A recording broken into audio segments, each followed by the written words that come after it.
Baik, kita mulai acaranya. Assalamualaikum warahmatullahi wabarakatuh. Selamat siang, salam sejahtera bagi kita semua. Kami ucapkan terima kasih dan selamat datang kepada Bapak Dery Setiawan PhD yang merupakan Kepala UPT Pusat Pengembangan Karakter dan Karir Mahasiswa. Dan juga seharusnya ada Bapak WR3 yang hadir hari ini, namun beliau berhalangan hadir dikarenakan ada acara yang bersamaan. Kami juga ucapkan terima kasih dan selamat datang kepada Bapak Fadil Nur Afif, Master of Science yang merupakan dari Joyseed Game Tribe. Juga ada Ibu Anggina Primanita PhD, dosen informatika Unsri dan juga peneliti Game Tech. Selamat datang Bapak dan Ibu narasumber sekalian. Juga kami ucapkan terima kasih dan selamat datang kepada 78 orang peserta kegiatan kita pada hari ini. Izinkan saya memperkenalkan diri, saya Santi Marcelina Napitupulu yang akan menemani Bapak Ibu dan teman-teman sekalian dalam acara kita Career Hack Series, Geliat dan Preparation Goes to Technopreneur Games Tech, yang pada hari ini Kamis 19 Agustus pada pukul 13.30 sampai nanti dengan selesai. Untuk membuka acara kita pada hari ini, kami persilakan Bapak Dery Setiawan PhD untuk dapat membuka acara. Pada Bapak kami persilakan. Oke, terima kasih. Baik, Assalamualaikum warahmatullahi wabarakatuh. Terima kasih nih hadir pada acara kesekian kalinya. Ya, mungkin dari 70-an peserta yang hadir pada siang ini, mungkin hampir setengahnya ya yang kesekian mengikuti acara CDC. Terima kasih ya, kami apresiasinya setinggi-tingginya kepada para mahasiswa, calon-calon para alumni ya, ataupun mungkin ada fresh graduate di sini. Nah, harusnya tadi memang sudah confirm tadi pagi Pak WR3 untuk membuka acara, karena memang beliau setiap acara kita selalu menyertai untuk memberikan semangat dan motivasi view awal lah seperti itu ya. Tapi tadi karena ada rapat mendadak dengan rektor membahas beberapa hal, jadi diwakilkan dengan saya untuk membuka pada hari ini. Pada intinya Pak WR menyampaikan salam apresiasi kepada para peserta hari ini, terutama kepada narasumber ini, kolega-kolega saya, Mas Fadil. Apa kabar, Mas? Saya sehat ya. Baik, ini Mas Fadil, ini rekan saya waktu itu, junior saya di waktu dia menyelesaikan masternya. Terus ada Mbak Anggina, sudah hadir juga, Mbak Anggina ya. Oke, oh ya, Anggina apa kabar? Ini Mbak Anggina. Nah, jadi memang hari ini temanya tema besar tentang game text ya. Mas Fadil pemain dan memang seorang praktikal di bidang itu ya. Saya perhatikan memang dulu dari situ ya, risetnya. Nah, sedangkan Mbak Anggina ini, saya panggil Mbak aja lah ya. Mbak Anggina ini memang bidang risetnya tentang game teknologi. Nah, kenapa tema hari ini kita angkat? Lalu kita gabungkan, kita hybrid dengan domain yang disebut sebagai technopreneur, ya kan seperti itu. Nah, ada tujuan sebenarnya kita menghybridkan atau menggabungkan domain technopreneur dengan game tech, karena memang kegiatan kita pada hari ini adalah rangkaian yang kita sebut sebagai Career Hack Series. Ya, Career Hack Series. Jadi memang kita ingin memberikan nuansa lain, memberikan view lain ya tentang bagaimana melihat opportunity. Nah, kayak gitu, melihat opportunity yang saat ini mungkin bisa kita kembangkan yang tidak mulu bicara tentang menjual barang,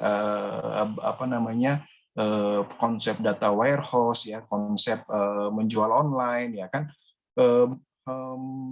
Ini kegiatan yang keberapa kalinya ya, yang sebelumnya kita sudah menghadirkan para narsum yang memang memberikan view lain tentang bagaimana kita bisa mempackaging barang, strategi-strategi di pasar. Nah, hari ini kita pengen dapat asupan baru, ilmu kanuragan baru nih tentang game text ya, seperti itu ya. Menurut saya ini menarik seperti itu. Seperti juga di awal tahun kemarin kita membahas tentang e-tourism. Nah, ternyata menarik ya kan, seperti itu deh, apalagi dengan kondisi yang sekarang serba virtual ini. Nah, harapannya para teman-teman pada pagi siang ini kita mendapatkan ilmu baru ya kan, yang mungkin bisa menghasilkan opportunity bagi kita seperti itu. Ya, terima kasih atas kehadirannya, apresiasi dari Pak WR, apresiasi dari saya dan kami dari CDC Unsri. atas kehadiran dan keikutsertaannya kalian selama kegiatan ini berlangsung. Begitu Mbak Santi dari kami, terima kasih. Baik, terima kasih Pak Dery Setiawan PhD yang merupakan Kepala UPT Pusat Pengembangan Karakter dan Karir Mahasiswa atas kata sambutannya dan juga sekaligus membuka acara kita pada hari ini. Baiklah, dengan dibukanya acara tadi, ada 30 menit pertama akan ada pemaparan materi dari Bapak Fadil Nur Afif dari Joyseed Game Tribe, dan juga ada 30 menit kemudian ada pemaparan materi dari Ibu Anggina Primanita PhD. Yang pertama mungkin kepada Pak Fadil terlebih dahulu. Kepada Pak Fadil kami persilahkan. Ya, bismillahirrahmanirrahim. Assalamualaikum warahmatullahi wabarakatuh. Waalaikumsalam warahmatullahi wabarakatuh, Mas. Ya. Saya harap suaranya cukup jelas ya. Jelas, Mas, silakan. Ya, selamat siang Pak Dery. Halo, udah lama nggak ketemu ya. Ya, Pak Dery, selamat siang. Ibu Santi, terima kasih. Teman-teman mahasiswa yang sudah hadir juga terima kasih atas kehadirannya. Terima kasih juga terhadap Universitas Sriwijaya yang udah mengundang saya di acara hari ini ya. Jadi sebelum saya mulai, saya mau kenalan dulu nih sama adik-adik teman-teman lah ya. Teman-teman kita nggak beda jauh kok umurnya. Gitu, teman-teman mahasiswa, perkenalkan nama saya Fadil. Saya sekarang bekerja sebagai Chief Technology Officer di Joyseed Game Tribe, jadi sebuah perusahaan yang bergerak di pengembangan games mobile yang kita pasarkan di Google Play dan App Store. Untuk selanjutnya saya akan langsung share screen aja ya. Bentar. Oke.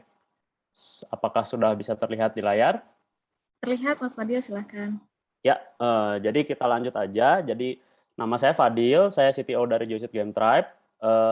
Perjalanan karir saya itu kayak gimana sih? Jadi dulu saya tahun 2007 itu lulus dari jurusan Fisika Universitas Padjadjaran.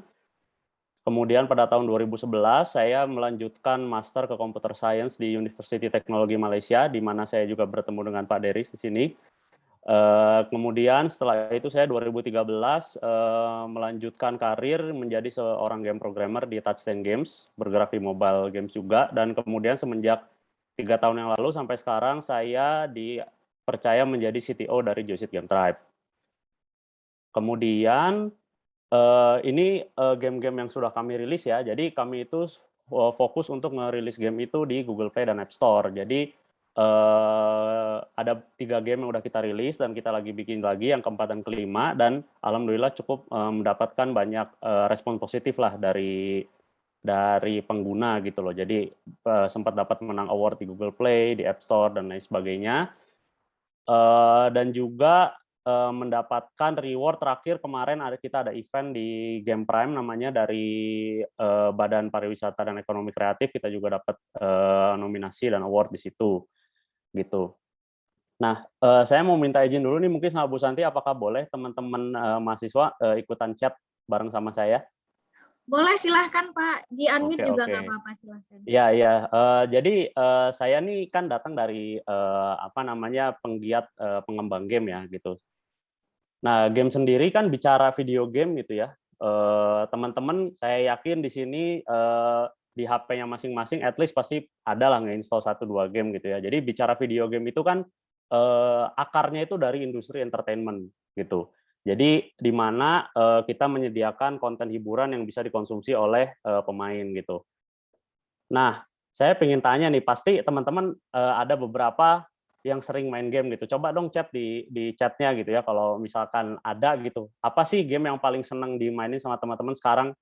Kalau saya misalkan dulu suka main Dota misalkan, atau League of Legends gitu sekarang. Kalau biasanya ini teman-teman main apa sih? Coba dong, saya pengen lihat di chat. Ada apa aja? Nah, kita sambil jalan ya. Jadi bicara game itu gitu ya. Bicara game itu kan datang dari entertainment industri nih gitu. Nah, kalau dilihat secara market cap gitu ya, secara jumlah uang yang berputar di industri game itu tuh pada tahun 2019 ini itu udah sampai 145,7 billion US dollar gitu. Dan ini jauh melebihi revenue dari industri box office sama industri musik digabung gitu. Jadi game-game kayak apa namanya, kayak GTA 5 itu tuh, kayak misalkan Mobile Legends nih banyak juga ya yang nulis Mobile Legends di sini, terus Candy Crush dan lain sebagainya, itu kalau digabungkan revenue-nya itu sangat lebih besar dibandingkan sama industri film kayak misalkan Marvel Cinematic Universe dan musik digabungkan gitu. Jadi ini yang mungkin sebagian orang tuh nggak banyak yang tahu gitu ya. Kelihatannya kan mungkin movie industry itu gede gitu, padahal sebenarnya dari segi revenue tuh itu jauh lebih gede gitu, apa namanya, games pada umumnya. Wah, ini banyak banget nih yang main apa nih, ada yang main game mobile, ada yang mau main Mobile Legends, nggak ada yang main Genshin Impact apa nih? Biasanya kalau zaman sekarang orang-orang main Genshin Impact. Ada yang main PoE juga. Oke. Nah, jadi ini tuh sesuatu yang sangat menarik gitu. Kalau dari segi apa namanya, pengembangan game gitu ya, dari segi entertainment. Nah, sorry. Apalagi kalau misalkan kita lihat dengan adanya pandemi ini gitu ya, ini mungkin suatu industri yang cukup tahan dari segi pandemi gitu. Karena kalau kita lihat di tahun 2020 orang kan makin stay di rumah kayak kita semua sekarang gitu ya. Jadi konsumsi terhadap media digital juga semakin bertambah, terutama pada sektor mobile gitu. Jadi orang-orang tuh lebih seneng main di HP sekarang banyakan daripada main di PC atau konsol. Banyak mungkin teman-teman punya ibu, punya ayah yang main Candy Crush misalkan di HP, dan itu Homescape misalkan gitu ya. Yang itu tuh serius banget gitu. Bahkan saya lihat kadang-kadang orang-orang yang seperti ini mainnya lebih serius daripada kita-kita yang muda-muda gitu. Itu juga menarik gitu, bahwa konsumsi dari media digital itu mulai shifting ke mobile gitu ya, dibandingkan sama tahun-tahun sebelumnya. Dan diperkirakan 2021 ini juga tren itu akan terus berjalan. Kira-kira sih seperti itu gitu ya. Nah, cuma itu dari segi entertainment gitu ya. Kalau topik yang dibawa hari ini kan namanya technopreneur lah gitu. Kalau technopreneur itu kan kita mikirnya oke, entertainment itu hanya satu aspek dari gaming gitu kan.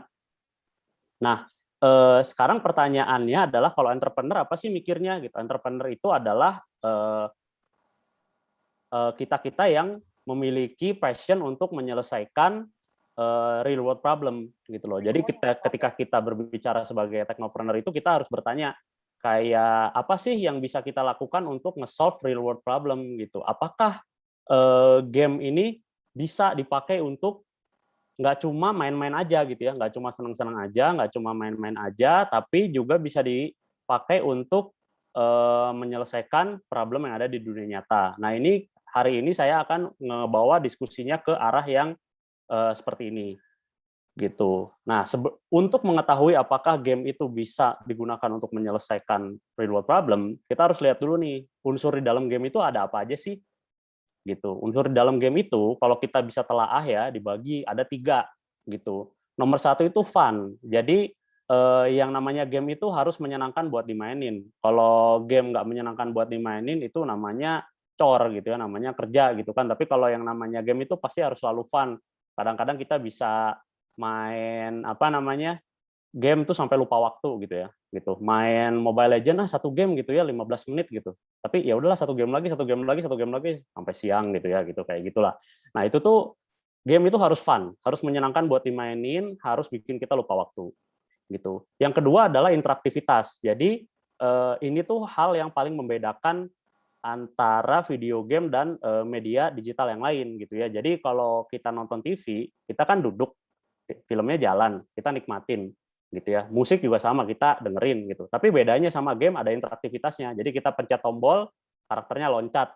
Kita apa namanya, swipe button misalkan karakternya berubah. Ada kalau misalkan HP-nya 0 mati. Nah, seperti itu kan itu berarti ada interaktivitas 2 arah antara game sama si pemain gitu ya. Nah, itu yang membedakan antara media digital game dengan yang lain. Yang ketiga adalah teknologi digital. Jadi kita juga itu yang membedakan antara game sama toys ya biasanya. Jadi kategorinya. Game itu biasanya fokusnya ke media digital. Walaupun ada ya kayak board game dan lain sebagainya gitu. Tapi kalau kita berbicara video game itu selalu menggunakan teknologi digital dan yang makin hari itu makin canggih lah. Apalagi sekarang kalau kita bicara tentang AR dan VR. Nah, sekarang kita mikir gitu ya, apa sih unsur-unsur yang gimana caranya kita mengaplikasikan unsur-unsur yang ada dalam game ini? Sudah ada belum sih aplikasinya di aspek lain selain di entertainment? Sebenarnya udah ada gitu, dan saya ini akan share beberapa hal ya gitu. untuk menginspirasi teman-teman juga. Nah, ini salah satunya. Ada yang tahu ini nggak? Kira-kira teman-teman pernah lihat ini aplikasi apa nggak? Coba dong di chat. Jadi ini saya juga selalu pakai ya, gitu. Hampir tiap hari gitu aplikasi ini. Ada yang tahu nggak? Coba. Jadi di aplikasi ini ketika kita melakukan sesuatu di aplikasinya, gitu ya, ada fitur namanya Go Club. Ya betul, dari Gojek ya, gitu. Kalau kita buka Gojek, di salah satu tampilan di dalam aplikasinya tuh ada fitur ini Go Club, di mana kalau kamu tuh menyelesaikan suatu aktivitas di Gojek, misalkan pesan makanan atau antar barang gitu ya, atau mungkin apa namanya bayar gitu ya pakai GoPay dan lain sebagainya, nanti itu si progress bar yang warna ungu ini tuh akan lama-lama akan naik gitu. Nah, ketika kamu mencapai titik tertentu, misalkan 200 XP gitu ya, kamu akan jadi bos gitu. Kalau kamu jadi bos, kamu dapat apa namanya benefit gitu, misalkan voucher gratis ongkir atau misalkan diskon di merchant tertentu dan lain sebagainya gitu. Semakin tinggi XP yang diraih, kamu akan dapat treasure yang semakin keren gitu loh, sampai akhirnya sampai anak sultan gitu. Ternyata dan itu juga cukup panjang ya, saya juga belum sampai gitu. Padahal pengen banget gitu, lumayan gitu, gratis GoFood kan tiap hari kan pesen gitu ya.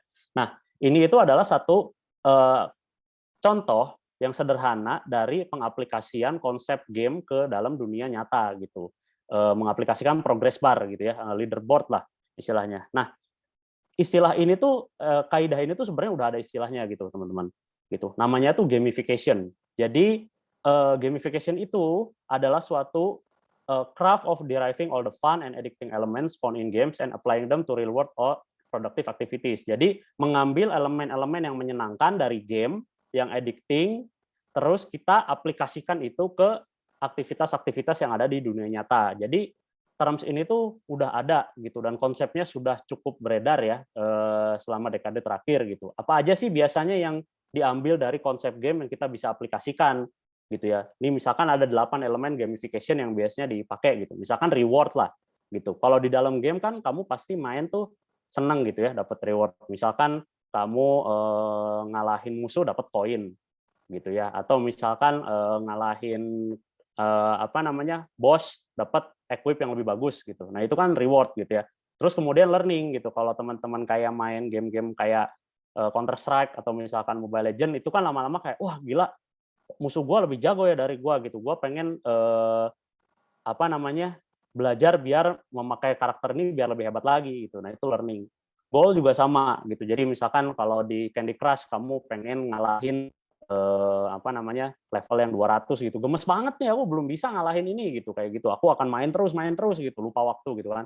Organizational productivity juga gitu. Biasanya kalau kamu main game tuh yang kalau di dunia nyata kamu nggak pandai kerja sama orang gitu ya, kalau di main Mobile Legends sama tim kamu tiba-tiba jadi jago kerja sama gitu karena semangat banget gitu loh. Kalau nggak kerja sama gagal kan mencapai tujuan gitu. Terus ada achievement ya, sama achievement juga misalkan kalau kamu sampai level 100 kamu tampilannya lebih keren dan lain sebagainya. Ada challenge juga, tantangan, ada skill yang harus dikuasai dan juga ada user engagement. Jadi gimana caranya game itu tuh membuat kamu tetap nontonin dia, mantengin dia di layar. Nah, dari semua 8 elemen ini saya akan coba share beberapa contoh gamification yang sudah sukses yang ada di pasaran, yang sekarang ada di market gitu, sehingga nanti kita bisa ngobrol, oh ternyata game itu bisa diaplikasikan ya, nggak harus di entertainment aja gitu. Yang pertama itu di education dan training lah gitu. Jadi kita tahu ya gitu, kita tuh pengen belajar itu kan menyenangkan ya gitu, pengennya gitu. Tapi sering banget nggak kayak gitulah gitu ya. Salah satunya barrier-nya banyak gitu ya, misalkan banyak keharusan, harus ngelakuin PR, harus ngerjain tugas, ada hafalan, ada hal-hal yang nggak asik lah gitu. Apalagi lagi pandemi gini gitu ya, nggak ketemu sama teman-teman dan lain sebagainya gitu, cuma bisa ngomong virtual seperti ini gitu ya.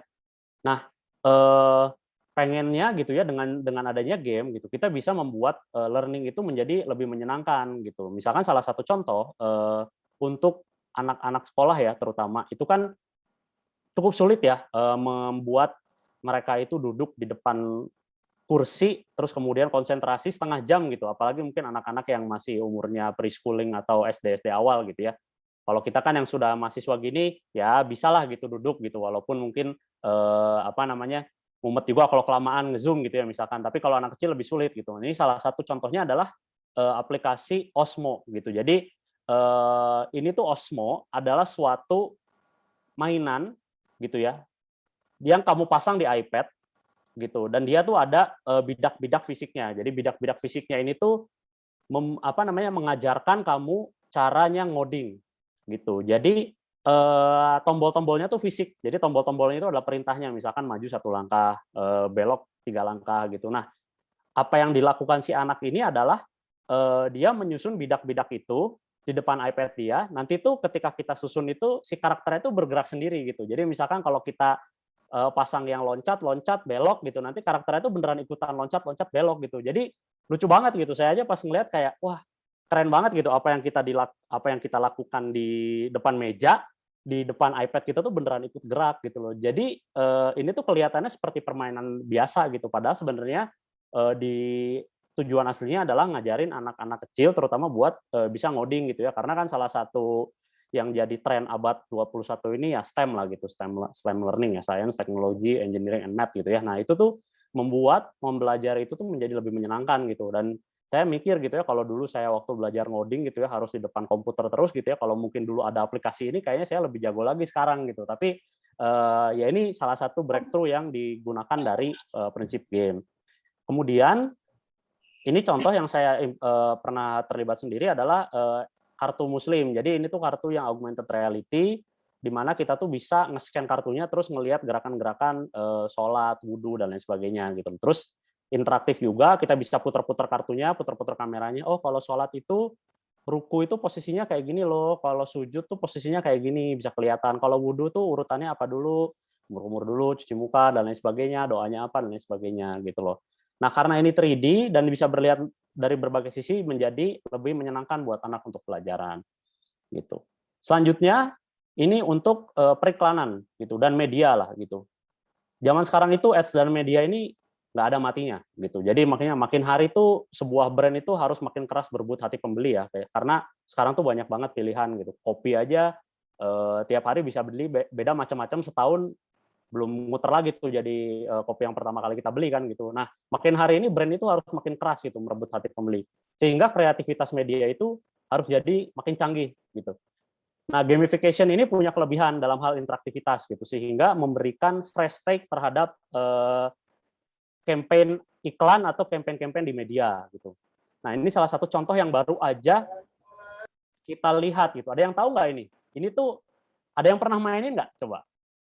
Beberapa minggu yang lalu nih kalau saya main ini Kak, main ya main ya betul ini seru banget gitu. Jadi ini tuh Google, kalau kamu buka Google pada saat Olimpiade kemarin gitu ya, dan nanti katanya pas Paralympics ada lagi, teman-teman tuh akan bisa ngemainin Google Doodle Olympics ini gitu. Jadi Google Doodle Olympics ini tuh ceritanya tentang apa ya? Ceritanya kamu tuh seorang kucing gitu ya gitu, yang bisa berkompetisi untuk memenangkan skor tertinggi gitu. Nah, yang menariknya adalah satu permainan-permainan yang ada di gamenya ini tuh ngerefleksiin ke Olimpiade yang seharusnya. Jadi ada yang renang, ada yang tenis dan lain sebagainya gitu ya. Itu satu gitu. Jadi kayak kerasa kita tuh kayak lagi main tenis gitu ya istilahnya. Terus dia juga ada leaderboard. Jadi ada klasmennya gitu. Jadi kamu tuh masuk tim yang mana nih? Mungkin Bu Santi kemarin masuk tim yang mana ya gitu. Saya biru, saya Pak. Oh ya, biru ya. Saya kalau nggak salah ikut yang hijau gitu. Tapi ternyata yang dilihat di sini kan yang merah gitu ya, klasmen sementara. Wah, gemes banget gitu, kayak wah gila jauh banget gitu, 37 juta, sementara yang biru masih 1,9. Jadi saya makin semangat lagi buat ngalahin mereka gitu. Jadi seakan-akan tuh kita kayak ngebela negara masing-masing gitu ya, berpartisipasi seakan-akan kita ikutan Olimpiade walaupun kita tuh nggak ada di sana gitu loh. Jadi ini tuh keren banget menurut saya dari segi apa? Dari segi permainannya kena ke tema Olimpiade, dari segi feeling kompetisinya gitu ya, kena juga ke Olimpiade gitu ya. Jadi kayak ikutan heboh gitu Olimpiade. Dan satu lagi yang makin menarik adalah dari temanya sendiri. Tema dia kan ngambil mitologi Jepang gitu kan. Dan Olimpiade sekarang kan diadain di Tokyo kan gitu. Jadi kayak udah kompetisinya dapat, olahraganya dapat, mitologinya dapat. Jadi ketika beneran main ini tuh kayak wah sambil main nontonin Olimpiade kayak kemarin Gracia sama Apriani gitu ya, menang sambil ini gitu kan. Jadi kayak dapat banget brand awareness-nya, orang tuh akan inget di tahun 2021 saya masih bisa berpartisipasi di Olimpiade walaupun cuma di rumah aja gitu, nggak bisa sorak-sorai di stadion dan lain sebagainya gitu. Nah, ini cukup keren menurut saya gitu loh. Kemudian selanjutnya ini adalah suatu aplikasi augmented reality yang bergerak di bidang fashion. Jadi kalau zaman sekarang itu kan kamu nggak bisa pergi ke H&M, nggak bisa pergi ke toko-toko gitulah gitu kan. Kalau dulu kan ke mall nyobain baju dan lain sebagainya gitu. Tapi zaman sekarang kan udah nggak bisa. Nah, dengan adanya aplikasi AR ini tuh kita bisa nyobain di aplikasi, misalkan pilih warna yang biru atau yang pink, terus kemudian kita scan di rumah kita, nanti itu karakternya akan muncul full size gitu. Jadi karakternya akan muncul full size, diarahin di depan gitu ya, dan ini langsung muncul. Nah gitu. Kemudian teman-teman bisa geserin kiri kanan gitu ya, ngelihat oh kalau dari samping tuh kelihatannya kayak gini gitu. Kalau warnanya beda, nggak biru deh, misalkan aku mau gold gitu, tampilannya kayak gimana dan lain sebagainya gitu loh. Sehingga nyobain pakaian itu tuh nggak harus nyobain gitu, kamu bisa lihat aja gitu, iya ya lucunya kalau kayak gini lucu nih gitu. Kalau misalkan dikasih aksesoris tas atau dikasih celana yang kayak gini, sepatu yang kayak gini tuh senang banget gitu loh kayak gitu. Jadi bahkan nggak harus kita cobain ke kamar pas dan lain sebagainya gitu loh, sehingga lebih unik coba-cobanya. Nah, hal-hal yang kayak gini tuh lumayan lebih nge-engage calon pembeli, calon konsumen dibandingkan sama cara-cara kampanye yang biasa gitu. Nah, kemudian yang terakhir yang saya mau bawain juga adalah gimana kita bisa bawa konsep gamification ini tuh ke social and habit transformation gitu. Jadi kalau tadi kan lebih ke produk gitu ya. Nah, apakah suatu konsep gamification ini game gitu ya bisa dibawa juga buat mengubah diri kita sendiri dan dunia ini menjadi lebih baik gitu ya. Biasanya kan kalau mengubah diri sendiri tuh barrier-nya banyak banget ya, misalnya mau diet lah gitu. Gitu. Tapi GoFood di mana-mana gitu kan, ayam geprek lagi gitu, misalkan kalau kalau saya di sini ya gitu di Bandung gitu, makan cireng lagi gitu, kayak habit-nya tuh sangat susah gitu. Padahal kita tuh tahu gitu membentuk habit itu habit diet yang makan kurang daging dan itu tuh lebih sehat gitu ya. Tapi kan itu sulit gitu. Nah, karena butuh aktivasi energi yang cukup gede. Nah, inilah yang bisa kita bantu gitu ya dengan melakukan gamification gitu. Salah satunya juga ini untuk sosial ya gitu, untuk sosial. Salah satunya adalah ini ada Free Rice App yang dikembangkan oleh WHO, World Food Program-nya WHO.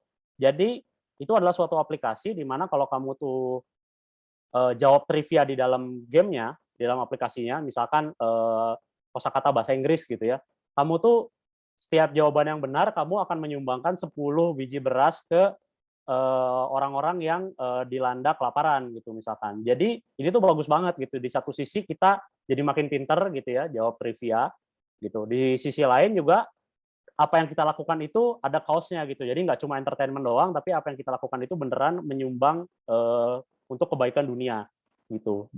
Dan World Food Program sendiri juga menerima Nobel tahun 2020 ya gitu sebagai salah satu yang paling bagus gitu dari segi ini sosial gitu ya. Jadi didukung oleh salah satunya dengan aplikasi ini gitu. Kemudian berikutnya ada yang udah pakai ini belum?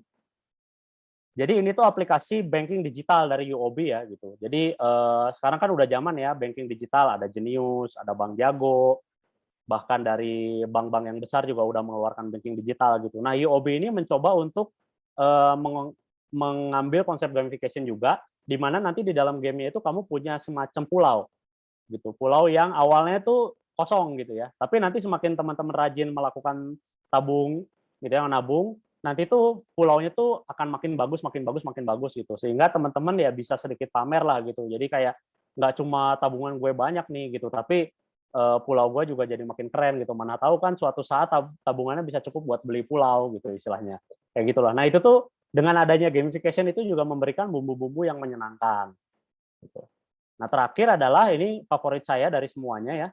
Jadi ada yang tahu game ini apa namanya? Jadi ini kalau yang teman-teman punya Nintendo Switch ya, ini tuh namanya Ring Fit Adventure, di mana teman-teman itu ngalahin musuh dengan melakukan gerakan olahraga. gitu loh. Jadi apa namanya, gamenya tuh teman-teman kayak pegang ring kayak buat pilates gitu, terus bisa lari, bisa jongkok squat, bisa apa namanya, crunch dan lain sebagainya, lompat, yoga dan lain sebagainya gitu ya. Nah, tapi di Wrath seakan-akan kita tuh kayak main game aja ngalahin monster gitu. Terus misalkan yang uniknya tuh gerakannya macam-macam. Jadi nah itu ada jumping jack dan lain sebagainya gitu ya. Nah, ini tuh personal favorit saya kenapa? Karena dulu itu saya kaum rebahan banget gitu. Jadi sebelum adanya game ini tuh saya kaum rebahan banget gitu. Berat badan naik terus gitu ya. Terus ya malas lah olahraga padahal tahu olahraga baik gitu. Semenjak melihat ada game ini di Nintendo Switch saya langsung beli. Terus ya udah coba aja gitu. Wah nggak kerasa kayak nggak kerasa kayak olahraga gitu, kayak main game aja gitu. Ada rajanya, ada bosnya dan lain sebagainya.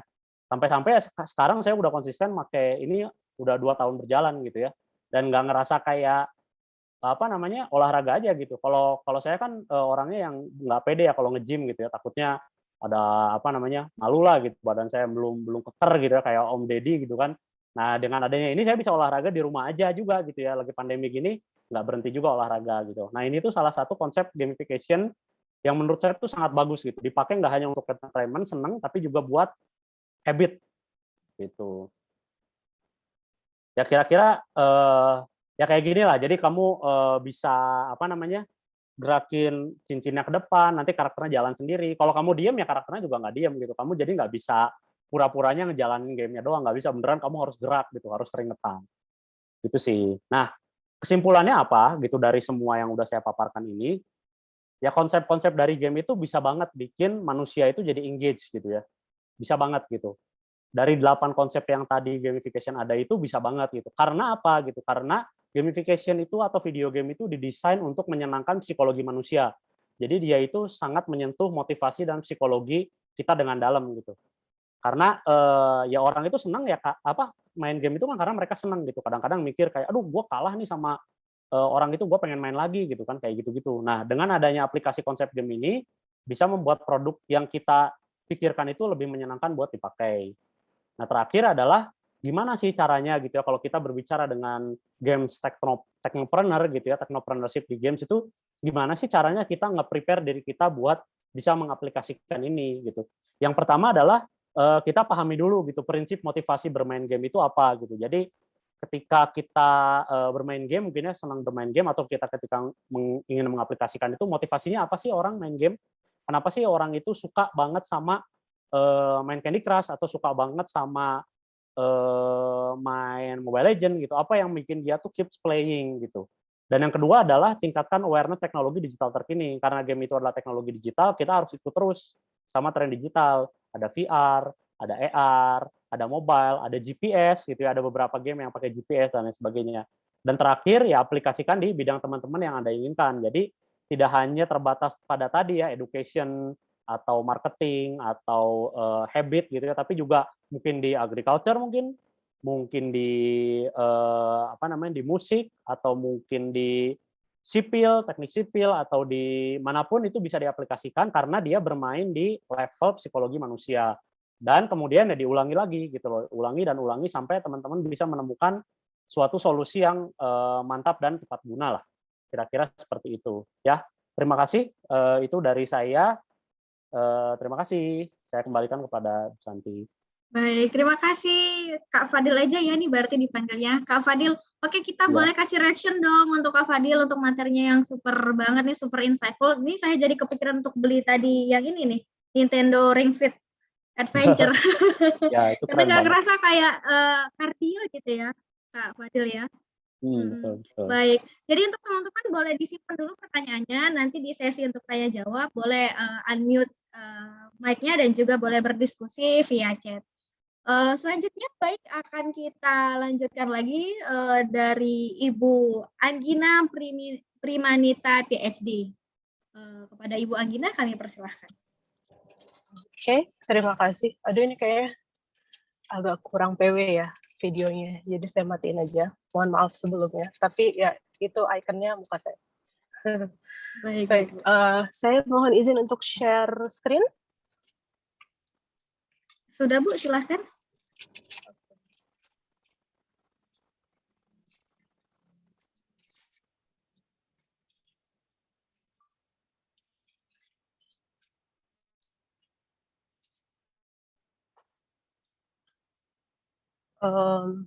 Apakah muncul Sudah Bu, silahkan Bu. screen-nya? Oke, baik. Saya mulai ya. Bismillahirrahmanirrahim. Assalamualaikum warahmatullahi wabarakatuh. Kepada yang terhormat Bapak Kepala UPT P2K2M Unsri, atau saya biasa manggil Pak Deris. Kebetulan beliau ini dulunya dosen saya, jadi saya sangat tersanjung. Terima kasih saya sudah diundang untuk acara ini. Juga kepada yang terhormat Bapak Fadil Nur Afif, MSc dari Joyseed Game Tribe. Terima kasih. Tadi materinya menarik sekali. Jadi kebetulan karena riset saya di game, jadi semua yang berhubungan dengan game itu buat saya sangat menarik. Baik, nama saya Anggina Primanita, Eskom MIT PhD. Saya rasa mungkin kalau misalnya mahasiswanya beberapa alumni sudah pernah kenal sama saya, karena dulu saya pernah sebentar sebelum berangkat S3 ngajar mata kuliah pemrograman game di jurusan Teknik Informatika. Jadi saya memberi judul presentasi saya kali ini, judulnya adalah I Studied Games, No One. Karena mikirnya sih karena saya yakin adik-adik semua di sini, teman-teman, adik-adik, kakak-kakak semua, nggak tahu ada kakak, itu pasti mau belajar tentang game dan mungkin pernah belajar tentang game. Gitu. Jadi selanjutnya kira-kira apa sih yang bisa dilakukan dari itu? Mungkin disclaimer aja bahwa mungkin judul acara ini tuh ada kata-kata technopreneur, geliat dan preparation goes to technopreneur game stack. Tapi saya akan sedikit fokus ke bagian game teknologinya, karena in a way saya merasa tidak cukup ahli untuk bicara tentang technopreneur, walaupun sudah pernah ngobrol sebenarnya sama teman-teman yang pernah jadi technopreneur juga. Jadi agenda kita hari ini yang pertama nanti mungkin sedikit perkenalan tentang saya, lalu saya akan cerita sedikit tentang industri game saat ini, yang walaupun mungkin sebenarnya udah lebih jelas dijelaskan sama Pak Fadil. Lalu kemudian saya akan cerita sedikit bagaimana membuat legal opini, bagaimana membuat mengenai pengalaman riset saya tentang game. Jadi ini perkenalannya, nama saya Anggina Primanita, Eskom dari Unsri, Universitas Sriwijaya tahun 2011, Teknik Informatika dari kelas bilingual, lalu kemudian S2 saya ada di James Cook University, Singapura. Itu jurusannya Interactive Technologies and Game Design. Lalu kemudian yang baru lulus itu PhD dari Japan Advanced Institute of Science and Technology di bidang Information Science. Jadi latest work saya bukan how to say. Jadi latest work saya itu belum mencoba untuk berbisnis tentang game, tapi in a way memberikan nilai ekonomi yang berbeda kepada game. Jadi fokus terakhir disertasi saya itu untuk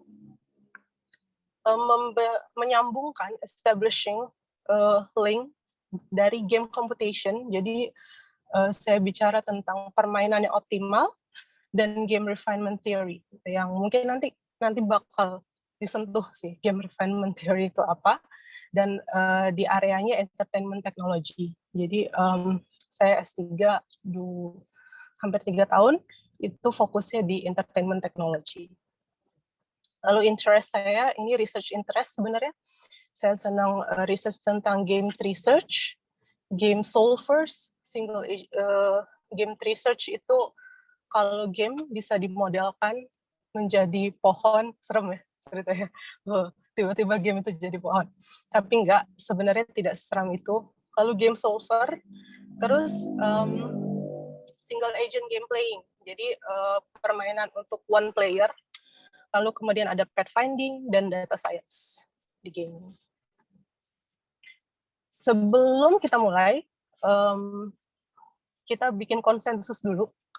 Yang pertama, kalau saya menggunakan kata game, berarti saya akan cerita tentang game yang digital, karena itu sebenarnya di bidang science game, itu masih belum fully jadi konsensus. Ada yang masih nyebutnya digital game, biar lebih spesifik. Ada yang enggak. Jadi ada yang kalau game itu pasti yang digital. Jadi kita konsensus dulu bahwa kalau saya sebut game itu adalah sesuatu yang digital. Lalu kemudian ada 2 dan plus 1 lagi nanti yang akan saya sebutin. Jadi ini adalah teori tentang game yang paling saya suka. Jadi teori tentang game itu menarik. Kenapa? Karena setiap peneliti itu punya, nggak cuma peneliti ya, mungkin programmer juga, pengusaha juga, teknopreneur di bidang game juga, itu punya cara sendiri untuk mendefinisikan game. Tapi ini adalah salah satu yang paling saya suka. Jadi dari S2, saya paling suka mendefinisikan game dengan menggunakan 3 unsur. Nah, sekarang kita bicara tentang 2 unsur pertama. Yang pertama itu mekanik, jadi komponen game pada tingkatan paling bawah, jadi data dan algoritma. Dan yang kedua itu adalah dynamic atau dinamik antar mekanik yang tadi itu berdasarkan input dari player. Jadi ini runtime dynamics. Kayak gitu. Mungkin ini akan terus jadi tema yang berulang. Kalau misalnya kita bicara tentang game sebagai bisnis, ini salah satu yang saya kutip di disertasi saya, bahwa game playing culture has been proven as a place of comfort when human is not allowed to enjoy physical social activity. Jadi kultur main game itu ternyata telah dibuktikan sebagai sesuatu yang nyaman atau sesuatu yang memberikan kenyamanan di saat manusia itu tidak boleh atau tidak bisa menikmati physical dan social activity, jadi aktivitas fisikal atau sosial.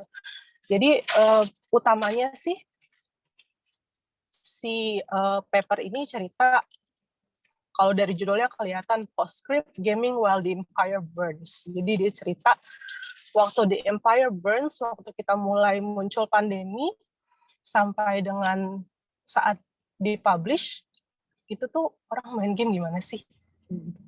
Dan ternyata dibuktikan bahwa orang itu seek comfort, orang itu mencari sesuatu yang nyaman, dan kenyamanan ini sebenarnya sesuatu yang kami riset di lab kami. Jadi game itu harus punya challenge, harus punya thrill, harus menarik, tapi juga harus nyaman. Jadi menarik banget game itu. Kita nggak boleh bikin sesuatu yang terlalu susah, tapi kita juga nggak boleh bikin itu terlalu gampang. Kita harus bikin game itu nyaman. Nah, itu menurut paper publikasi ini, dia bilang apalagi di saat kita sedang dalam pandemi, game itu ternyata adalah suatu sandaran yang empuk untuk manusia. Kalau kita bicara tentang pasar, ini pasar di Indonesia diproyeksikan bahwa 68,99% keuntungan dari pasar digital media di Indonesia di tahun 2021 datang dari video game. Kebayang dong. Jadi kalau misalnya dia ada 100 juta, hampir 70 jutanya itu digunakan oleh manusia Indonesia untuk membuat permainannya makin menyenangkan. Itu disebutkan juga yang di sebelah kanan itu bagian dari paper itu yang saya sebutkan sebelumnya, bahwa sales of games and hardware subscription to gaming service, jadi penjualannya dari game, hardware-nya, konsolnya, terus subscription-nya, jadi paket-paket berlangganan, lalu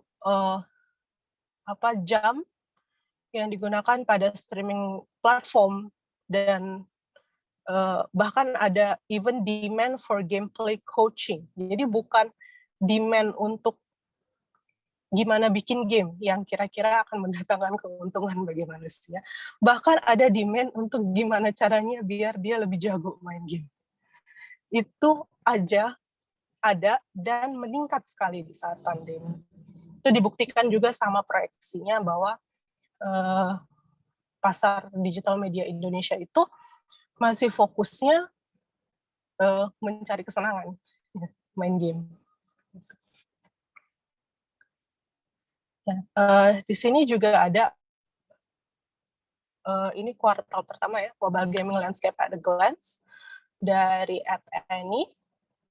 Mungkin kalau ngelihat angka-angkanya, angkanya besar-besar banget, serem-serem sampai ada 1,7 miliar dolar itu digunakan oleh player setiap minggunya di App Store. Dan itu tumbuh 40% dari tahun 2019. Dan angka-angka lainnya yang fantastis. Tapi di sini yang paling menarik untuk saya itu adalah yang paling kiri. Weekly game downloads itu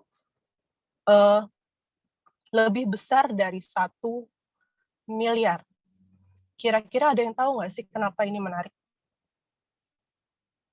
Saya boleh lihat di chat. Tapi kalau saya lihat di chat sebenarnya screen saya hancur. Screen saya nggak kelihatan. Saya baca chat ya. Ada yang tahu nggak kenapa kira-kira yang paling kiri itu adalah sesuatu yang paling menarik? Boleh di chat sekarang. Saya tunggu mungkin sekitar 1-2 menit. Nanti saya akan pindah screen-nya untuk baca chat. Atau kalau nggak ada ya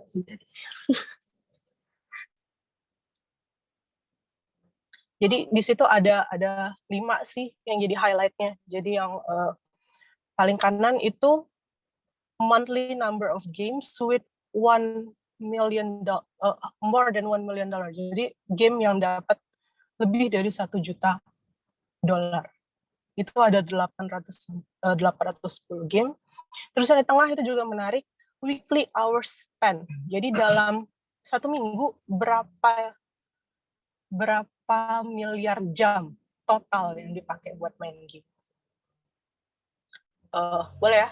Saya buka chatnya.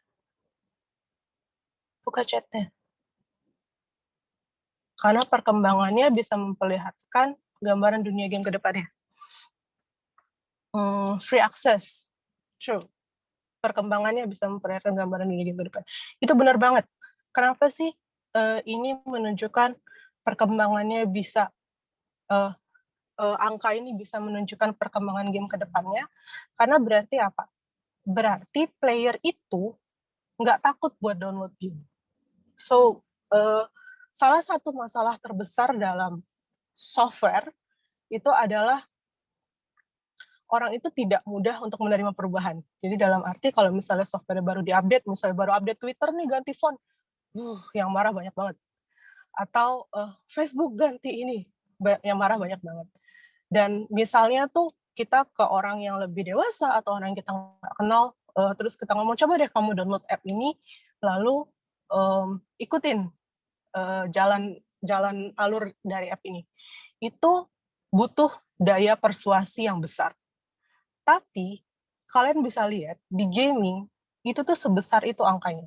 Jadi ada 1 miliar orang yang download 1 miliar app or copies of the app yang di-download setiap minggunya.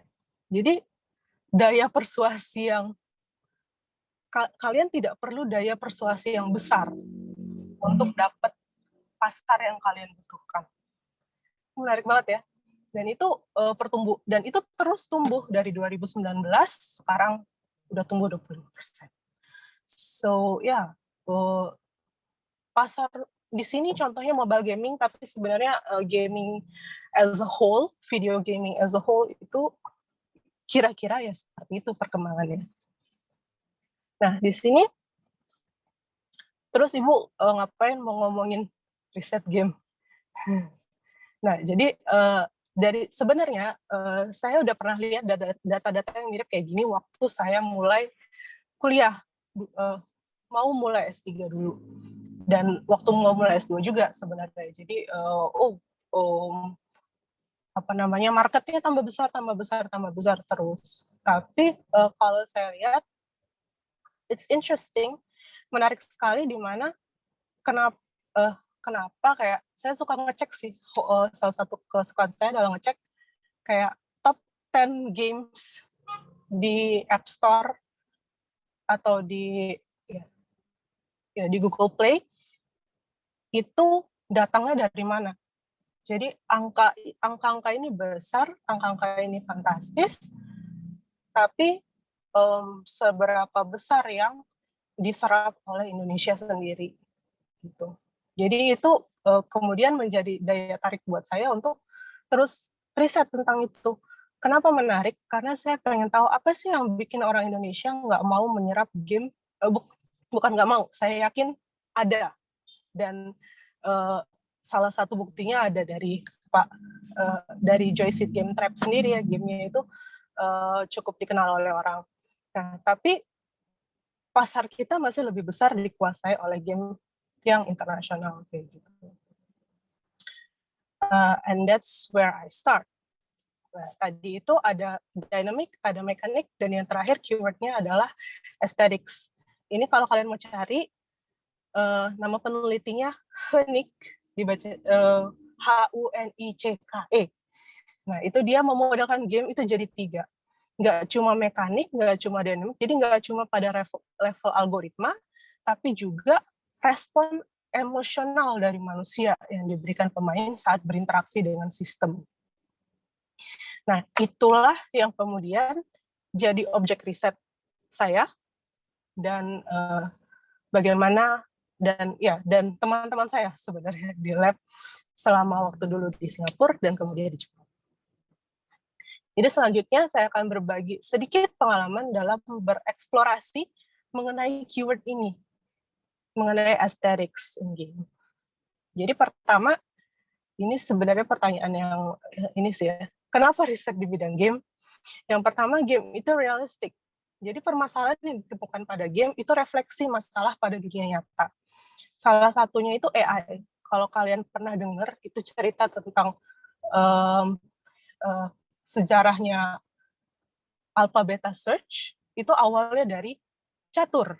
Jadi orang perlu AI yang bagus untuk catur, lalu kemudian ditemukanlah alpha beta search, dan ternyata bisa diaplikasikan ke banyak hal. Contohnya kayak tadi juga udah disebutin sama Pak Fadil, ada bicara tentang gamifikasi. Lalu kemudian game itu deterministik, mudah untuk dikontrol, lalu dia murah, IDE-nya banyak yang gratis, bisa belajar sendiri, videonya banyak, dan yang terakhir itu subjektif tapi menarik karena itu adalah objek riset yang saya sendiri sangat sukai. Jadi ya kerjaannya main game. Ini riset-riset saya di entertainment science area, bukan riset saya, riset dari lab saya. Labnya namanya Lab Entertainment Science, jadi kita bicara semua hal yang menyenangkan pada dasarnya. Jadi ada yang pertama, advantage of initiatives, itu menarik sebenarnya karena bicara tentang game two player,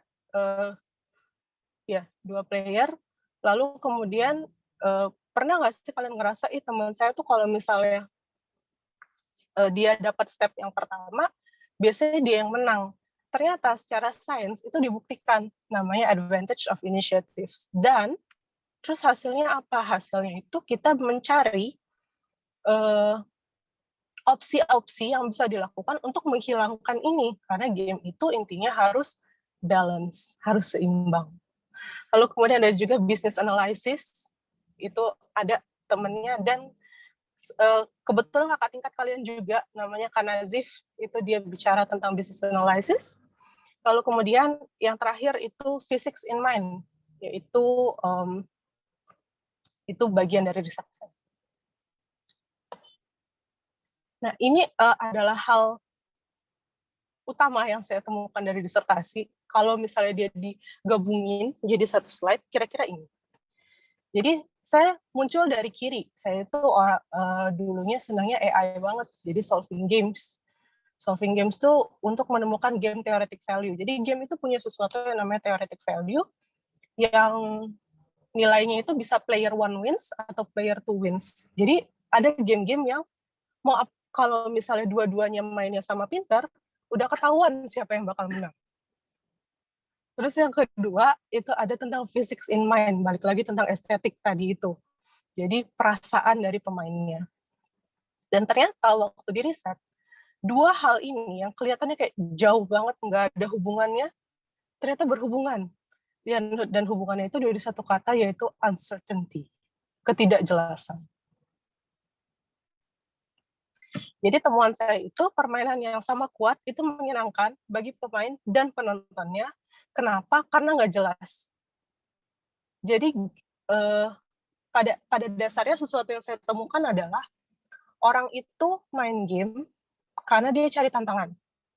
Tapi dia maunya yang nggak jelas. Jadi kalau misalnya gamenya udah ketahuan siapa pemenangnya, dijawabnya nggak seru.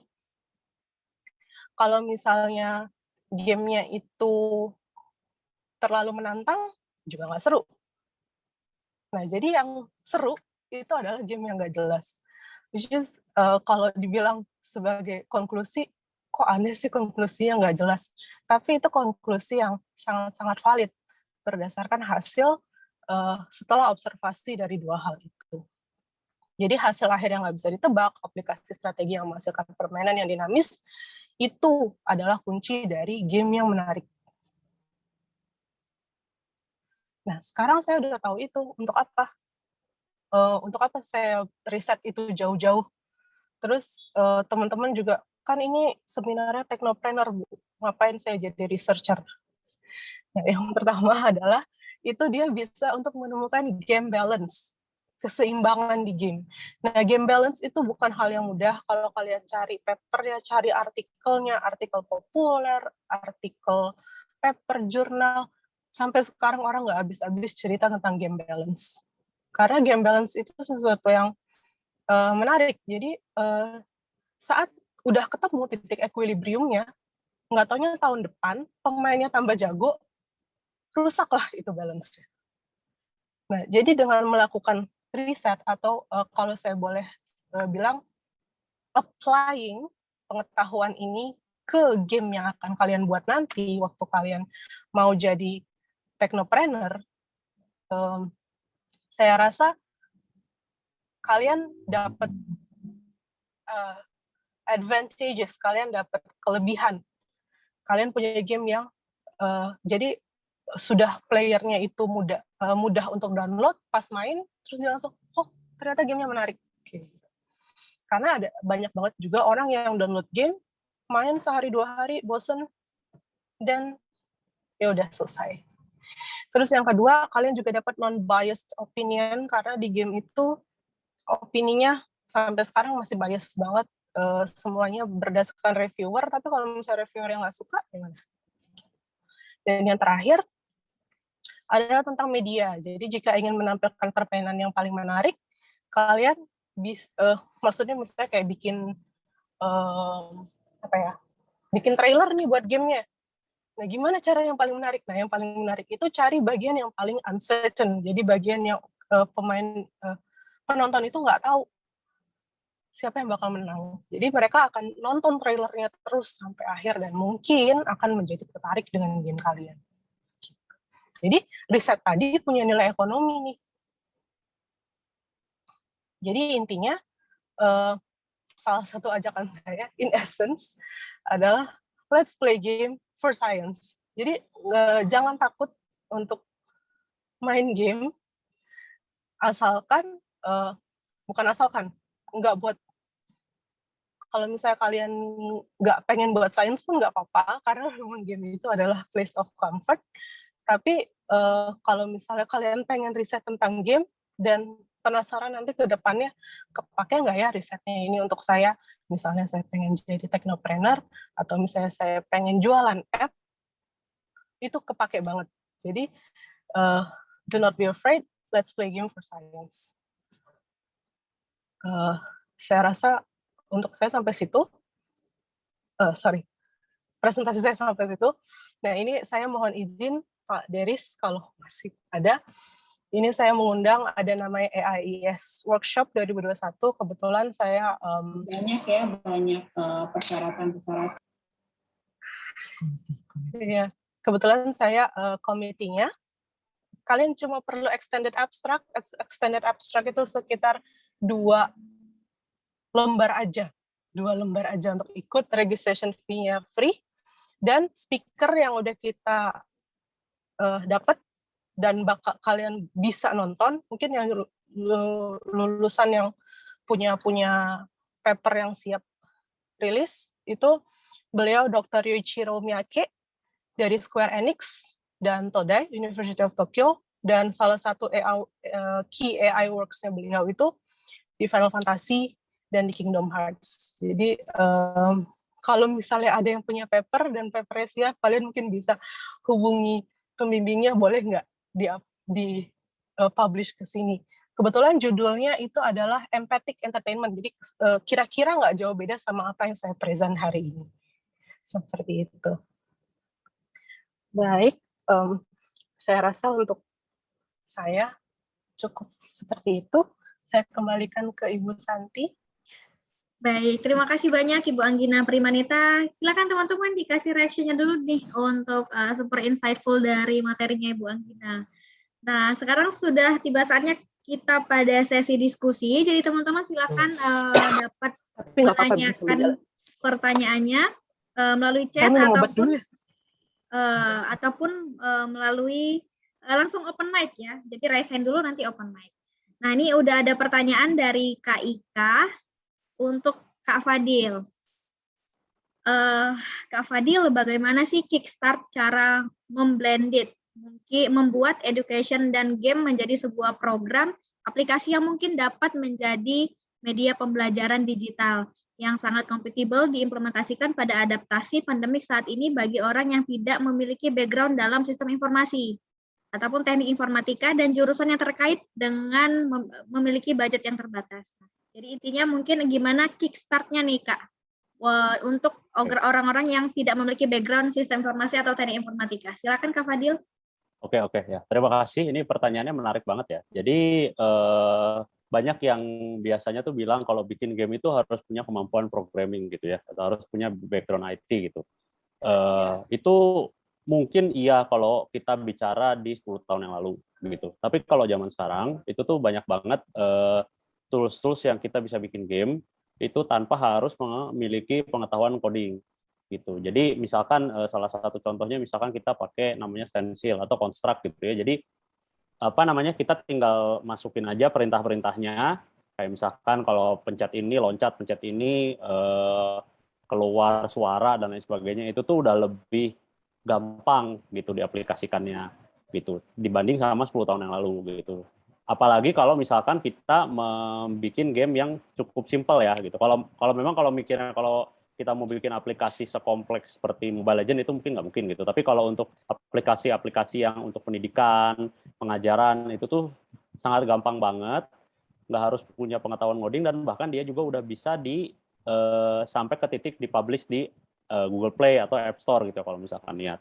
Jadi seperti itu sih. Nah, tinggal pertanyaannya sekarang adalah itu dari segi teknologi digitalnya gitu ya. Sekarang tinggal teman-teman dari mana nih gitu edukasinya gitu kan. Nah, ini dimulai dari ya apa yang teman-teman suka gitu. Jadi misalkan kalau tadi mau ngajarin berhitung buat anak gitu ya. Nah, kita pikirin dulu tuh konsepnya gimana sih ngajarin anak itu, kesulitannya di mana biasanya kalau belajar matematika untuk anak misalkan. Oh, dia nggak ngerti angka-angka tuh males lah kayak harus duduk di depan ini gitu. Nah, gimana caranya kita bikin misalkan aplikasi yang suaranya lucu-lucu gitu, gambarnya bagus-bagus gitu kan. Nah, sehingga nanti kita bisa tahu gitu loh, ketika kita mau bikin game tuh kita mau buat apa. Kira-kira seperti itu sih. Baik, terima kasih Kak Fadil untuk jawabannya. Semoga Kak Ika sudah mengerti ya Kak Ika. Lanjut lagi ada untuk Ibu Anggita. Dari Kak Ika juga nih, Ibu apakah ada tips dari Ibu bagaimana selayaknya advertising untuk sebuah aplikasi game dengan education purpose dapat menarik banyak peminat karena banyak doktrin bahwa sebuah game itu hanya menghabiskan dan menyanyikan waktu saja. Silakan Ibu Anggita. Oke, terima kasih pertanyaannya. Pertanyaannya sangat menarik ya. Kalau untuk advertising game-nya, gimana ya?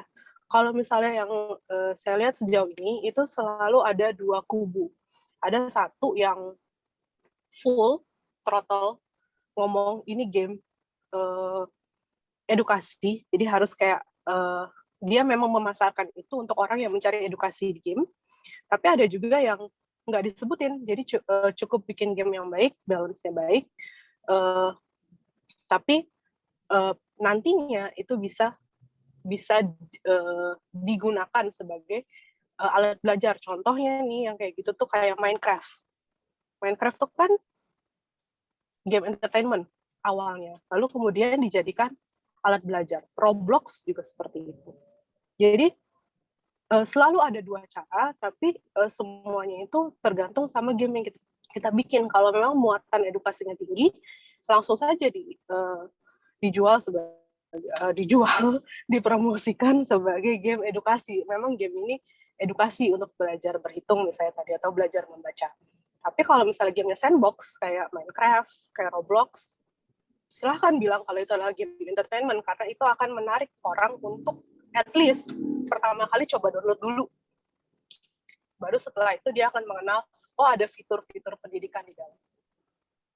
Begitu. Baik. Terima kasih Ibu Anggita atas jawabannya. Semoga Kak Ika sudah paham ya Kak ya.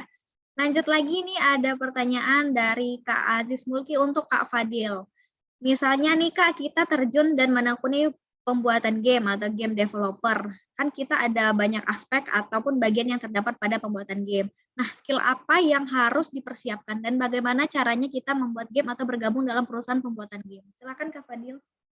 Oke, pada dasarnya sebenarnya bikin game itu sesuatu yang apa ya, yang gampang-gampang susah lah. Jadi maksudnya gampang-gampang susah itu adalah game itu kan gabungan dari kalau kita lihat elemennya ada 3 elemen ya biasanya, dari game design gitu, dari programming sama dari art ya, dari seni gitu. Nah jadi kalau yang lihat ini yang harus dipersiapkan adalah sebenarnya skill di setidak-tidaknya di antara salah satu dari 3 ini. Kalau mau langsung terjun ke produksi ya gitu. Kayak misalkan kalau saya dulu senang main game, pengen bikin game, tapi gambar saya ya cuma bisa gambar pemandangan gunung, ada sawahnya kayak gitu doang gitu ya. Jadi akhirnya saya lebih fokus ke ngoding gitu. Tapi kalau misalkan pertanyaannya kayak saya nggak bisa ngoding, saya nggak bisa gambar juga nih. Nah itu ada satu lagi yaitu game design gitu. Game design ini artinya adalah kamu memahami secara konsep gimana game itu jadi fun dan mengaplikasikannya jadi sebuah mekanik dan dinamika yang menarik gitu. Kayak apa namanya, misalkan kalau di Mobile Legends hero-nya ada berapa nih, satu hero tuh jurusnya ada apa aja segala macam gitu ya, gimana dia biar bisa balance dan lain sebagainya, biar bisa menyenangkan buat dimainkan. Nah ini yang menurut saya jadi penting untuk disiapin ya gitu kalau misalkan bertanya tentang skill gitu. Nah tinggal teman-teman bertanya apakah lebih interest ke arah mana gitu.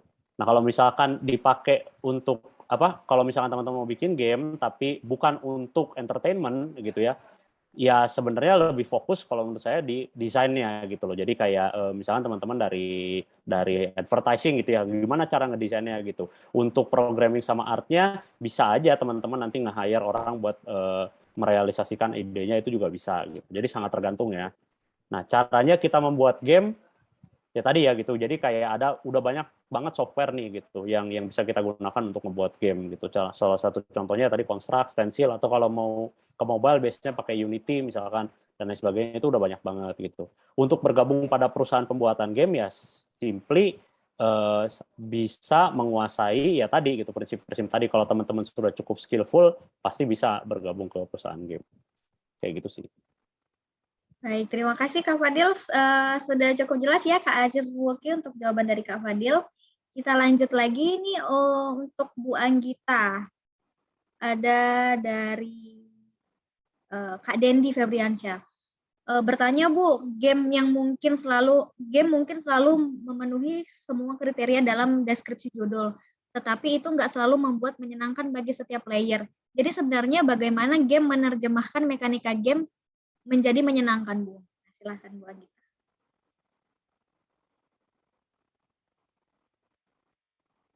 Halo? Baik, terima Iya. kasih. Terima kasih kepada Pak Mas Kak Dendi. Ya. sebenarnya itu paradoks banget ya. Itu pertanyaan yang sangat paradoks karena game itu semuanya kita punya designer story sama player story. Designer story itu story yang dibikin sama desainer ya.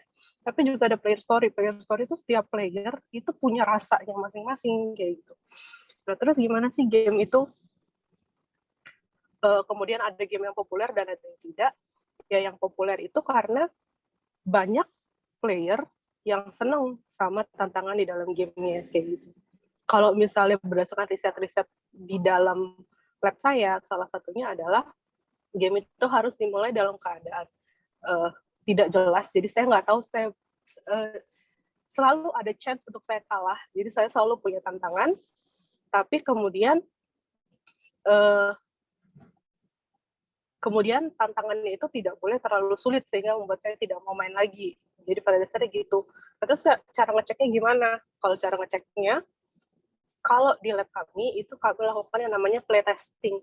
Jadi kita kumpulin orang sesuai dengan kita butuh target market kita, lalu kemudian kita suruh mereka bermain dan bercerita gimana sih ada yang kurang atau ada yang lebih. Karena pada dasarnya juga game itu sesuatu yang user centered, bukannya maunya kita tapi maunya pemain kayak gitu. Dan kita mau nggak mau, kalau kita berdiri di bidang, kalau kita ngambil peran sebagai developer, mau nggak mau ya kita harus dengerin apa kata player. Baik, terima kasih Bu Anggina untuk jawabannya. Lanjut lagi nih, ada pertanyaan untuk Kak Fadil dari Syabila Ramadhani.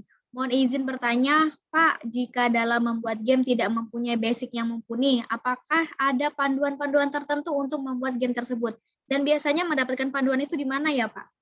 Silakan Kak Fadil.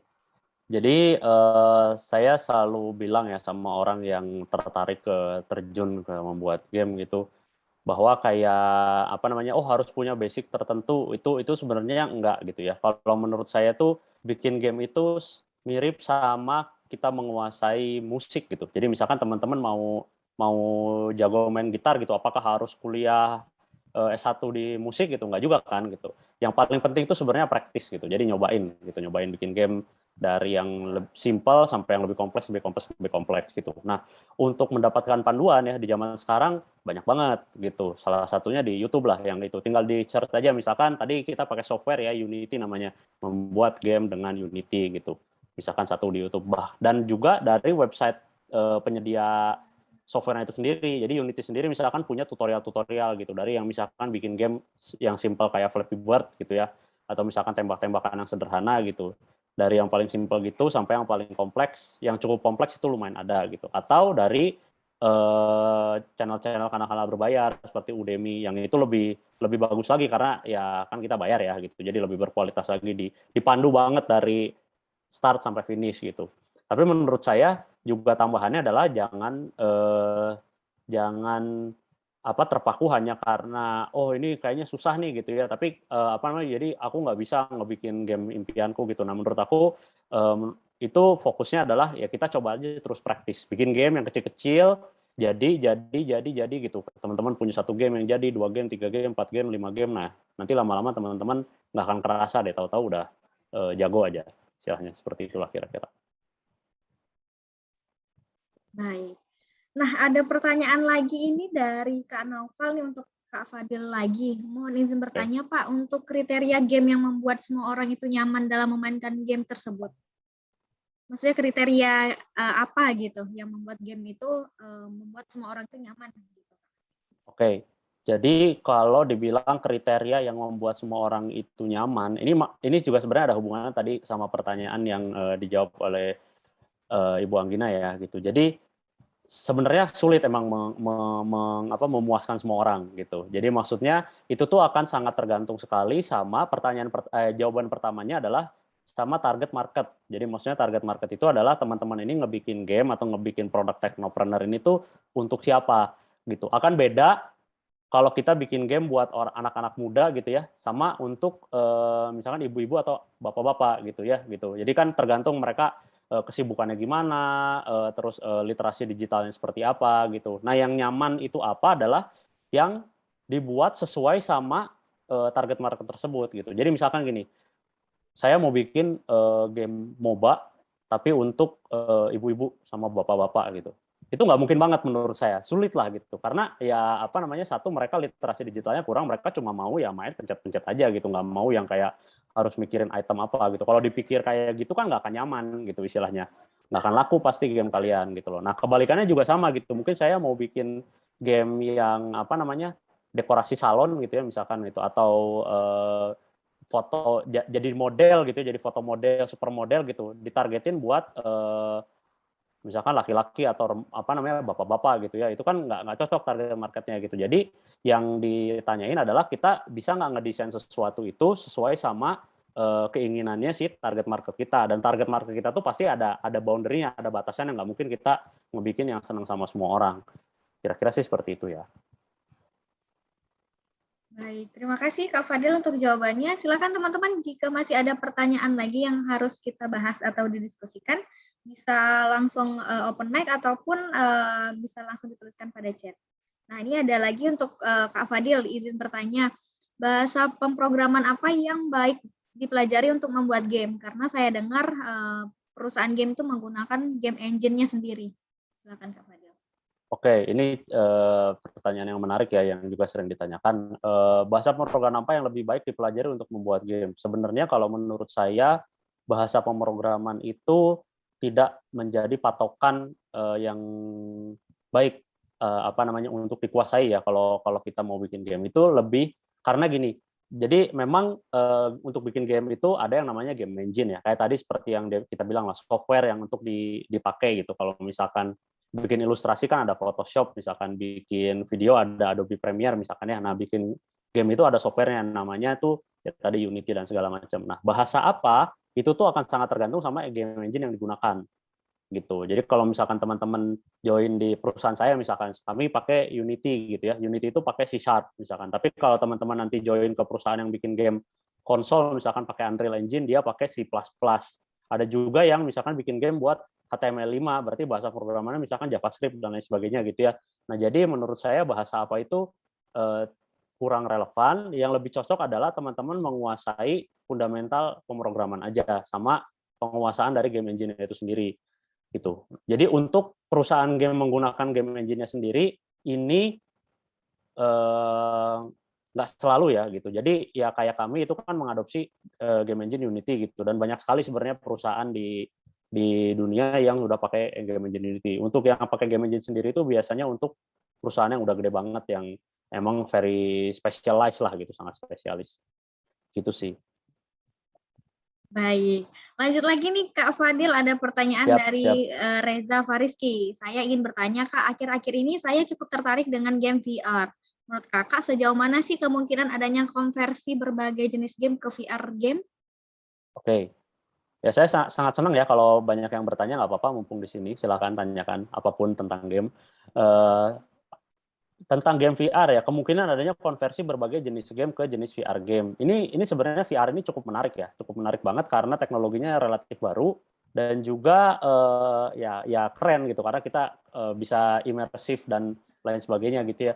Untuk kemungkinan konversi berbagai jenis game ke jenis VR game ya itu cukup possible gitu, cukup possible di future gitu ya. Jadi contoh yang sering paling terkenal zaman sekarang main VR itu Beat Saber ya gitu. Jadi kayak main main game musik tapi pakai kontrolnya pedang gitu, dan itu kamu di dalam VR, dan itu seru banget gitu. Siapa yang berpikir kalau 5 tahun lalu kita bisa main game yang ya di premisnya aja aneh gitu, main musik pakai pedang, tapi itu orang tuh seneng banget main gitu. Dan menurut saya sih selama game itu bisa dikonversi jadi 3D ya, salah satu syaratnya pasti 3D kalau VR, dan dia punya dunia yang imersif, kenapa enggak dijadikan VR gitu. Contoh misalkan kalau yang sekarang lagi happening di mobile kan Genshin Impact gitu. Bayangin kalau teman-teman bisa main Genshin Impact di mobile gitu, beneran berasa masuk ke dunianya gitu sih. Cuma memang tantangannya adalah untuk sekarang setidaknya di tahun 2021 ini adopsi VR itu masih relatif sedikit jarang karena teknologinya masih mahal gitu. Teman-teman kan nggak bisa beli komputer udah langsung bisa main game VR, kan harus beli alatnya lagi, dan alatnya itu masih cukup mahal. Jadi itu juga dipikirkan sebagai salah satu pertimbangan, kayak apakah VR itu media yang baik gitu. Saya rasa sih kalau misalkan kayak bikin game edukasi itu keren banget ya. Bahkan ada kayak misalkan zaman sekarang VR buat pura-pura liburan ke Gunung Alpen gitu. Ya kitanya pakai VR di rumah gitu, tapi seakan-akan kita ada di sana, itu kan keren banget gitu, kayak gitu sih. Baik, terima kasih Kak Fadil untuk jawabannya. Silakan teman-teman kalau masih ada yang ingin ditanyakan atau didiskusikan. Nah, untuk Kak Fadil lagi nih, dari Kak Aziz Mulki, mungkin bisa diceritakan sedikit Kak, suka dan dukanya pengalaman terjun di dunia pembuatan game. Nah, ini mungkin pertanyaan yang sama nih untuk Bu Anggina ya Bu ya, nanti dijawab paralel setelah Kak Fadil. Silakan Kak Fadil. Oke, suka duka pengalaman terjun ke dunia pembuatan game ya. Mungkin salah satu yang sangat suka adalah ya karena saya sendiri suka main game dari kecil gitu ya, dan bisa mewujudkan itu ya, bikin game sendiri itu cukup menyenangkan gitu. Dan saya programmer yang emang nggak begitu seneng yang kalau ngodingnya cuma garis-garis doang gitu. Jadi maksudnya kalau ada ledakannya, ada suaranya, ada getarnya, itu seneng banget gitu. Satu itu, dan yang lebih suka lagi adalah ketika game kita tuh diakui oleh orang lain. Jadi ketika misalkan dari segi bisnis sukses, ketika dari segi award gitu ya, ada yang bilang gambarnya bagus ya, atau misalkan ceritanya bagus gitu, atau ini saya tersentuh banget gitu main game ini, itu seneng banget gitu sih. Itu yang saya paling senang gitu. Dan apalagi kalau misalkan kayak, oh iya, saya waktu itu saya pernah ada video call sama salah satu user di game saya gitu ya, dia bilang kayak, saya ini umurnya udah tua gitu. Jadi saya pernah bikin game kayak Candy Crush itu, saya umurnya udah cukup tua, seorang ibu gitu ya, 50-60 tahun. Ya dengan main game ini biasanya saya sepi, soalnya saya nggak ada keluarga gitu. Dengan main game ini saya lebih berkurang lah sepinya, jadi ada yang bisa dilakuin. Dan karena game itu tentang princess gitu, jadi kayak saya ngerasa jadi princess lagi gitu-gitulah. Itu tuh senang banget gitu istilahnya. Dukanya apa ya? Dukanya kebalikannya sih, kalau gamenya nggak ada yang suka. Itu ya, jadi kayak gitu, bikin game nggak laku, udah susah-susah ya akhirnya nggak suka gitu. Nah itu ya sedihnya lah gitu. Dan itu jadi pembelajaran sih, jadi pecut buat kami yang membakar semangat lah. Itu sih kira-kira. Oke, baik. Terima kasih Kak Fadil. Bu Anggina gimana nih Bu pengalamannya setelah terjun di dunia ataupun bergelut di dunia game Bu, suka dan dukanya? Silakan Bu Anggina. Oke, terima kasih. Kalau saya sukanya sama, jadi emang memilih untuk riset di game karena emang suka main game. Jadi pastinya senang karena bisa terus bergelut dengan apa yang saya sukai. Terus juga salah satunya riset di bidang game itu kita bisa ketemu sama orang-orang yang namanya itu kita cuma baca di kredit game-nya gitu loh. Jadi kayak nama ini. Terus pas conference, oh itu dia orangnya kayak gitu. Jadi itu sesuatu yang seneng aja, jadi bisa ngobrol, bisa cerita, bisa bertukar pikiran, bisa juga baca-baca paper mereka juga kayak gitu. Kalau dukanya sih ya itu kalau programnya lagi bundet pastinya, kayak semua orang kalau programnya nggak jalan. Atau satu lagi juga sih industri game itu pergeserannya cepat banget. Jadi sesuatu yang kita udah research kayak udah 1 tahun gitu, kayak udah matang banget, oke ini riset saya, ternyata dia udah out of date kayak gitu. Jadi risetnya harus cepat kayak gitu. Seperti itu salah satu dukanya. Oke, baik, terima kasih Bu Anggina. Teman-teman, kalau masih ada yang ingin didiskusikan, silakan bisa via chat ataupun bisa raise hand. Bisa langsung unmute. Silakan teman-teman. Oke, sepertinya tidak ada ya. Saya ini, ada nih, ada dari, ada dari Kak Roni ya. Silakan Kak Roni. Ya, Assalamualaikum warahmatullahi wabarakatuh. Perkenalkan, nama saya Raditya Raffi. Ingin bertanya kepada kedua narasumber mungkin ya. Dari tadi kan mungkin banyak membahas tentang pembuatan ataupun pemilihan bahasa pemrograman apa gitu. Nah, tapi saya masih bingung. Misalnya saya udah punya suatu game gitu ya, kayak kita udah punya suatu game dan let's say pengen dipublish di Google Play Store ataupun di App Store. Nah, itu apakah memiliki syarat-syarat tertentu untuk mempublish di situ, ataukah tinggal ya mungkin upload aja gitu. Nah, itu sih kayak itu dulu yang mau ditanya. Terima kasih. Silakan ke Fadil. Oke, terima kasih pertanyaannya. Jadi kalau untuk Google Play dan App Store itu sebenarnya kita harus menyiapkan beberapa hal lah. Jadi yang pertama itu pertama kalau misalnya asumsinya kita udah punya gamenya gitu ya, gitu. Kita mau upload di Google Play atau di App Store. Kalau di Google Play itu requirement adalah kita harus membeli akun developer. Jadi membeli akun developer biasanya pakai kartu kredit. Saya nggak tahu ya kalau sekarang mungkin bisa ada channel lain. Harganya $25 kalau nggak salah, itu ya. Itu udah kalau kamu punya akun itu, kamu tinggal isi identitas kamu sendiri ya, kamu udah boleh upload ke Google Play. Gitu. Tinggal taruh APK-nya, submit, lengkapi dan segala macam. Kalau App Store ini lebih kompleks. Jadi kalau App Store itu biasanya kamu harus punya badan hukum. Jadi misalkan PT gitu. Kalau itu syarat satu, jadi kamu harus punya badan hukum sendiri, bikin PT dulu segala macam. Bikin PT sekarang nggak terlalu sulit ya, gitu. Kemudian kamu harus membayar membership fee sebesar $99 per tahun, gitu. Jadi kalau itu udah ada, baru kamu boleh nge-publish di App Store. Dan catatan satu lagi adalah kalau kamu mau submit di App Store, kamu harus membuat exe-nya gitu ya, itu pakai perangkat MacBook gitu atau Mac Mini lah, perangkat Apple. Nah jadi bayarnya cukup gede kalau misalkan kamu mau nge-publish di App Store. Tapi kalau untuk Google Play itu jauh lebih gampang. Gitu. Ini enggak, itu kan memiliki harga masing-masing gitu kayak di App Store Ya, ataupun betul. Google Play. Nah, apakah harga itu tuh akan selalu flat atau mungkin harganya bisa naik seiring dengan bertambahnya pengguna gitu, Kak? Kalau sepanjang saya dari awal ya itu belum berubah sih harganya sampai sekarang.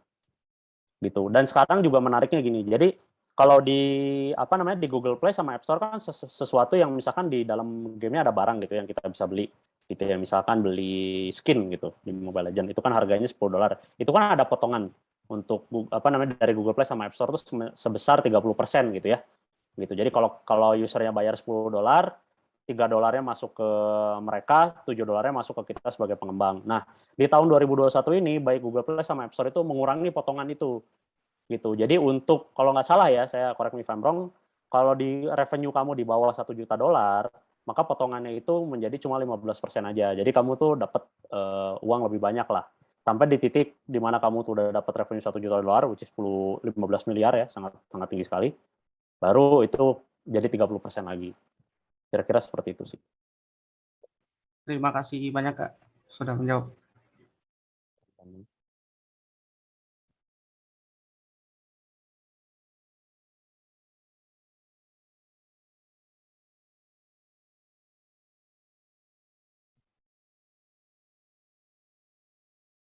Oh, ini ada Kak Tegar nih yang ingin bertanya lagi. Silakan Kak Tegar kalau mau unmute, Kak. Terima kasih, Kak. Ini, Kak, untuk yang berhubungan dengan publishan untuk ke Play Store. Saya udah membuat suatu game yang berhubungan dengan COVID-19, namun pada saat saya ingin mempublish, ada kebijakan bahwa semua game yang mereferensikan ke COVID-19 itu dilarang, Kak. Itu bagaimana jadinya, Kak? Oke. I have to be honest, saya juga kurang paham ya kalau untuk kasus ini gitu. Tapi memang yang saya tangkap adalah tujuannya karena biar tidak ada misinformasi terkait dengan COVID-19 mungkin ya. Jadi itu kalau misalkan dilarang seperti itu, bisa dicek di policy-nya itu seperti apa, apakah memang dilarang itu semua, atau misalkan ada cara biar kita bisa lolos gitu ya. Tapi kalau misalkan ternyata nggak bisa, gitu ya, nggak bisa diloloskan ya, berarti kita memang harus menunggu kebijakan dari platform holder itu untuk bisa membuka. Kira-kira seperti itu sih. Baik, terima kasih Kak Fadil. Silakan teman-teman, kalau masih ada yang mau unmute, kami persilakan, atau mau ada yang mau didiskusikan.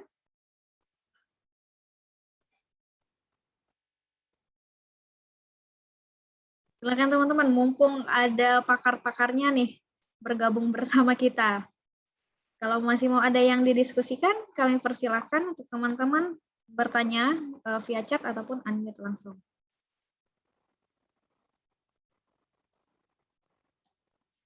Baik, sepertinya sudah tidak ada lagi nih atau sudah cukup mengerti ya dengan materi kali ini. Nah, pertanyaan pamungkas dari saya nih untuk Kak Fadil dan juga Ibu Anggina.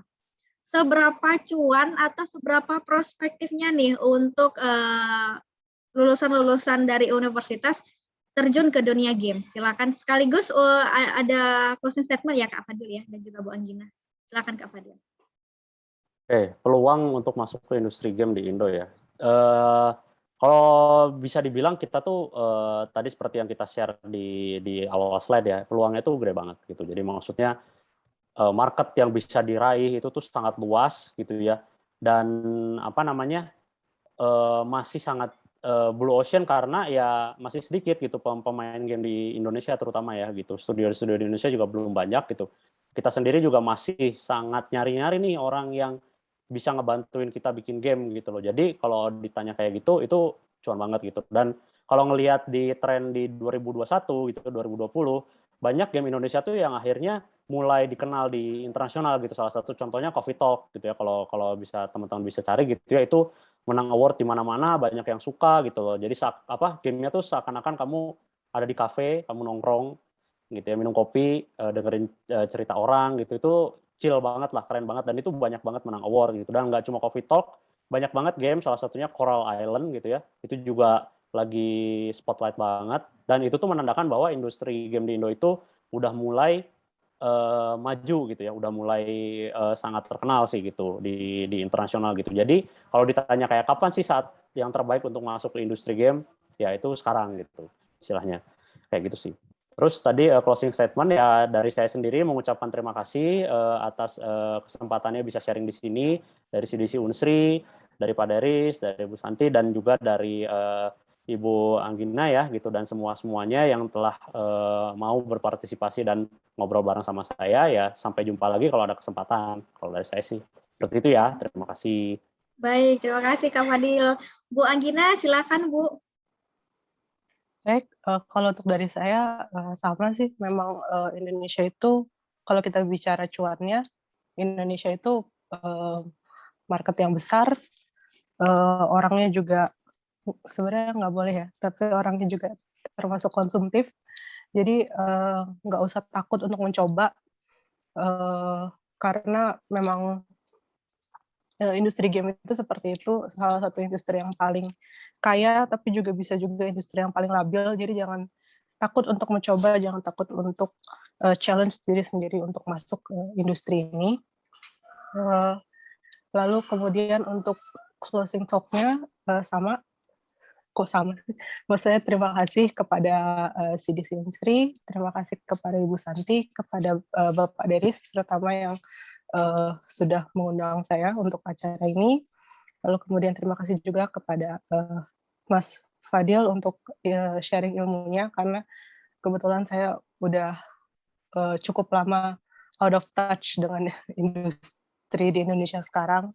Jadi mengembalikan kembali gimana sih keadaannya sekarang. Jadi terima kasih banyak. Terima kasih untuk yang bertanya, terima kasih untuk yang sudah mendengarkan. Sekali lagi, mungkin kalau saya boleh ulangin dari slide saya tadi, go play your games for science or for fun. Terima kasih. Assalamualaikum warahmatullahi wabarakatuh. Waalaikumsalam warahmatullahi wabarakatuh. Baik, terima kasih untuk Kak Fadil dan juga Bu Anggina yang sudah bersedia ngobrol bareng bersama CDC Unsri di sore hari ini, dan juga ada 97 peserta kegiatan pada hari ini, luar biasa, terima kasih banyak. Silakan teman-teman dapat mengisi absen yang sudah kami cantumkan pada link. Kami tunggu absensinya sampai dengan pukul 17 WIB sore nanti. Setelah itu tidak bisa lagi mengisi absen. Dan kami akan emailkan juga untuk pengambilan sertifikat dan juga merchandise dari CDC Unsri. Terima kasih banyak. Saya Santi Marcelina Napitupulu undur diri dari hadapan teman-teman sekalian. Wassalamualaikum warahmatullahi wabarakatuh. Waalaikumsalam warahmatullahi wabarakatuh.